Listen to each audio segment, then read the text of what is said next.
everyone, today we're going to take a look at the game The King is Dead, 2nd edition by Peer Sylvester and published by Osprey Games. And then we'll come back and talk about my feelings related to the game. But first, let's talk about how to play the game. In the game, you're vying for control of the British Isles. And you have 8 regions from north to south that span the board. Make sure the board is where everyone can reach it. France is not considered a region, but it is where the 3 instability discs, which are these black discs, are going to go at the start of the game. Those are used when there's ties in regions. But first you're going to take 2 of the Scottish followers, they're blue, and you're going to place them in Moray. And you're going to place 2 Welsh followers, which are red, into Gwynedd, and 2 English followers, which are yellow, into Essex. After you've done that, you're going to put the rest of the followers in the bag, shake them up, and then make sure that there's 4 followers in every region. Those first 3 regions will only get 2 extra followers, while the rest of the regions get a total of 4. Once all the regions have been set up, also make sure that each player gets 2 followers to start the game with randomly out of the bag, and then the rest of the followers can go on the board in their own supplies. You're also going to have influence discs next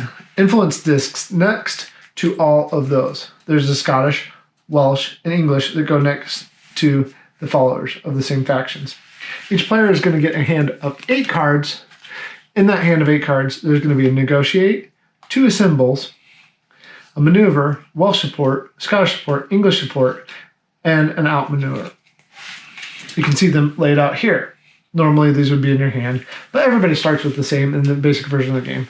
In the more advanced version of the game, you can take out the 3 supports, the Scottish, Welsh, and English, and replace them with random 3 cards from the advanced cards, like muster, plot, aid, spy, things like that.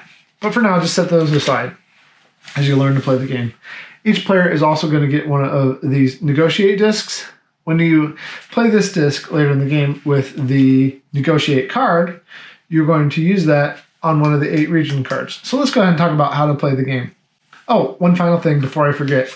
You're also going to want to have the way that you win the game either through invasion or through coronation. This card, as a reminder, set up in this corner of the board. Once that's done, and also 8 random regions are selected next to the 1 through 8 on the board, then you're ready to play. As you play, you're going to either take an action and then remove a follower from the board, or you're going to pass. Once all 3 players have passed, that will trigger the rounds in which region control is decided. The first region in this game would be Warwick. Again, these are random. We randomly shuffle these and set them next to the board, but there are ways to change this. Let's say I don't want Warwick to be first.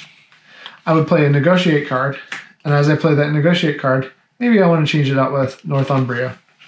After I've done that, I'll select one of the 2 that I don't want to move, and I'll use my 1 negotiate disc, which I'm not going to get back, place it on that so that Warwick will be scored as the 7th region in this game.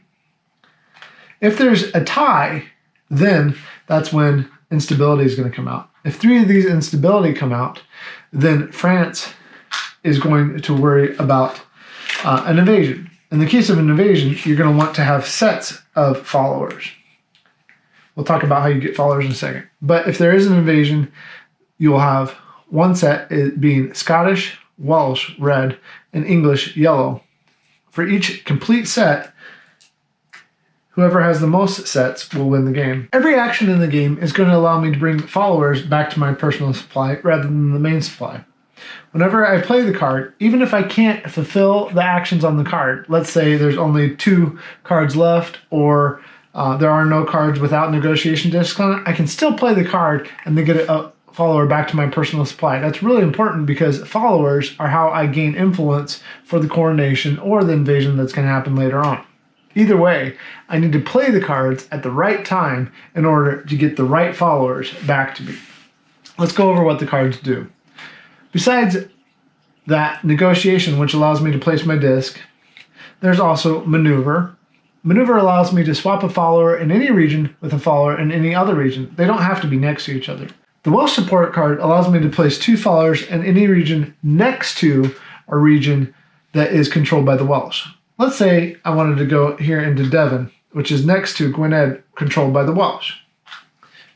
control is simply a matter of how many followers are in a region. I could either do that, or if there's no control or instability disk in Gwynedd, I can also instead place the followers into a region bordering Gwynedd, even if I don't have control there. The same is true for Scott support and English support, except instead of being in Gwynedd, it's Essex and Moray, and of course, Scottish and English followers. The outmaneuver allows me to swap a follower in any region with 2 followers in a bordering region. Let's say I don't like the Scottish follower here. I can change that one out and put 2 English followers down here. I've done 1 for 2, just like the card shows. The symbol, like I said, allows me to take a Welsh, an English, and Scottish and put them in any region. And again, there's 2 of those. That's the basic cards. The special action cards, or cunning action cards, are different, and each player will have different things come out through the game, but they're not hard to follow either. The basics of the game are figuring out when a region will score and which one will have influence in it. Let's say that Moray is the next one to score.